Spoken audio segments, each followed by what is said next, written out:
Pois é, gente, hidratação e também a gente tem que se preocupar com a proteção, porque esse risco da dengue aí coloca a população em alerta sobre como se proteger contra um inimigo tão pequenininho. Para te ajudar aí em casa a usar corretamente o repelente, a gente conversa com a dermatologista Bel Takemoto. Oi, Bel, boa tarde. Boa tarde. Obrigada por ter aceitado o nosso convite. Obrigada, Quer dizer, tudo isso é importantíssimo, o exame, óbvio, o diagnóstico, o cuidado dentro de casa, que a gente não pode esquecer de falar, né, eliminando o foco do mosquito, mas vem aquela dúvida sobre como usar um repelente. Quantas vezes a gente usa, de que forma a gente aplica, qual é o repelente adequado. O que você tem a dizer para o nosso público? Super importante a gente perceber qual é a faixa etária e a indicação de cada um daqueles repelentes, né?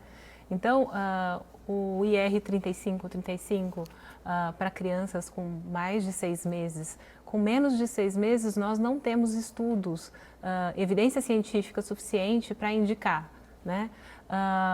O DET, que é dos 6 meses até os 2 anos de idade. E para os maiores de 2 anos de idade, a icaridina, né? E para gestantes também. Esses repelentes estão prontos, mas se a sim. pessoa quiser manipular, vale a pena? É interessante? Pode ser interessante se ela quiser uma outra associação. Existe a possibilidade de associação de repelentes numa única, numa manipulação, numa única fórmula. Isso é possível. E também utilizar, fora daqui do Brasil, a gente já tem a possibilidade de colocar uma planta, por exemplo, para poder espantar o mosquito de fato. Então, tipo citronela? Tipo citronela, sim. Então, assim, nos lugares-alvo, você colocaria as plantas para afugentar o mosquito. A citronela faz essa função? Sim, em teoria sim, porque a gente coloca a planta e o mosquito já não chega ali perto. E uma outra novidade são as roupas repelentes. Essas roupas repelentes, elas têm na fibra do tecido o repelente em si. Geralmente a icaridina ou mesmo a citronela. Fora do Brasil já se estuda muito até associado com nanotecnologia. Então o tecido tem micropartículas com nano que coloca ali o repelente. E são caras? Não, são roupas possíveis, né? No Brasil nós já temos pijamas com repelentes.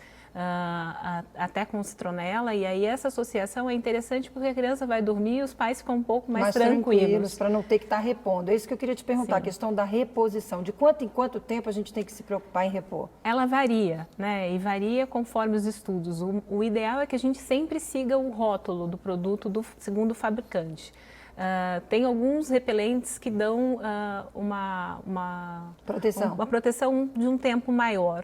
A gente ainda se questiona a questão da durabilidade desse tempo. Então, para alguns pacientes, aqueles de maior risco, se tiver a doença, de ter uma maior complicação, e mesmo as grávidas, né, que é o foco da atenção, e os pacientes que têm doença crônica, a gente pede para, se tiver num ambiente, percebeu, reaplicar, mesmo até antes do que está indicado no rótulo, por conta dessa precaução maior. Tem algum risco de alergia a esses produtos? Sim, a gente sempre indica usar fora de mucosa. Então, onde é que tem mucosa, né? A mãe que pode estar passando o repelente, e aí nunca em região oral, boca não, perto dos olhos, mucosa nasal, mucosa de nariz, pertinho do nariz. Cuidado, porque a gente pode ter uma absorção maior nessas áreas, né? Mas aí como é que faz? Não protege? Porque não pode correr o risco de levar uma picada bem aí? Pode. E aí?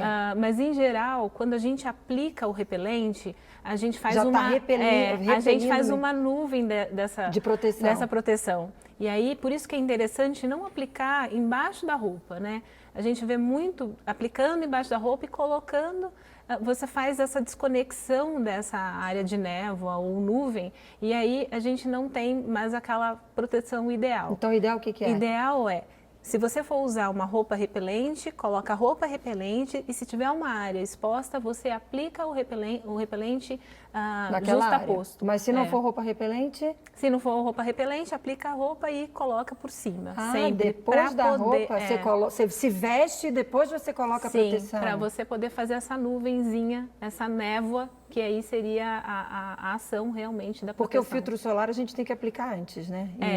Antes de colocar a roupa. O protetor solar a gente coloca 30 minutos antes de ir à praia e reaplica.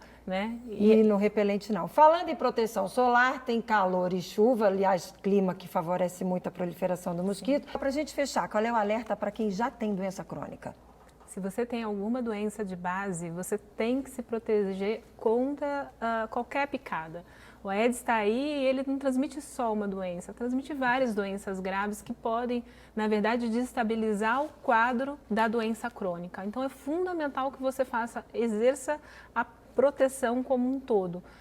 Porque uma doença dessas, né, transmitida pelo Aedes, pode realmente complicar ainda mais levar, o quadro de uma doença já pré-existente. Ok, conversei com Bel Takemoto. Muito obrigada pelas Prazer, dicas. obrigada. Até uma próxima oportunidade. Obrigada, Uma boa tarde para você.